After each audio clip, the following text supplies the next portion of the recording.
श्रीराम समर्थ. सद्गुरूला शरण जावे.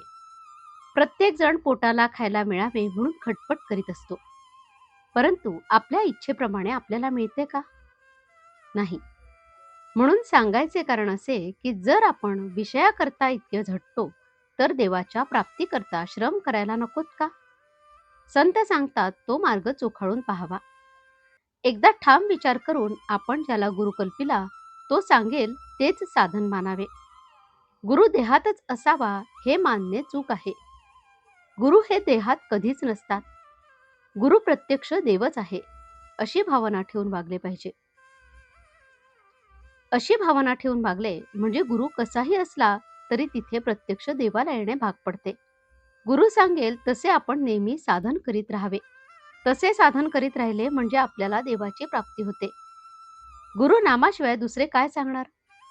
त्यातच आपण सदा राहावे. जो खरा साधनात राहतो त्याला ह्या सर्व गोष्टी आपोआपच साधत असतात. म्हणून आपण गुरुला अनन्य शरण जाऊन तोच सर्व करतो आहे हे मानून जे होईल त्यात आनंद मानित जावा. भगवंताबद्दल जिज्ञासा उत्पन्न होणे ही खरी भाग्याची गोष्ट आहे. असा जिज्ञासू शिष्य भेटला तर गुरुला देखील आपले स्वतःचे सार्थक झाले असे वाटते. श्री रामचंद्रांची जिज्ञासू अवस्था पाहून वसिष्ठांना फार आनंद झाला आणि ते साहजिकच आहे. संतांनी एकच देव, एकच साधन आणि एकच गुरु मानला. त्याचप्रमाणे आपण एका नामात राहण्याचा प्रयत्न करावा. मुलगा हसत खेळत असताना बाप त्याला घेतो, पण रडू लागला की खाली ठेवतो. याच्या उलट मुलगा रडत असला तर आई त्याला घेते. हाच देवामध्ये आणि संतांमध्ये फरक आहे. बर्फामधले पाणी काढले तर काहीच उरत नाही. त्याप्रमाणे संतांमधले भगवंताचे प्रेम जर काढून टाकले तर त्यांच्यामध्ये मग काहीच उरत नाही. साधन करण्याचे कष्ट न होता वस्तू साध्य करून घेण्याचा मार्ग म्हणजे सत्संगती हा होय. आपल्या मनावर संगतीचा फार परिणाम होतो. नुसता हेतू काम करीत नसून संगत काम करीत असते. संगत दोन प्रकारची आहे, घातक आणि उत्तम.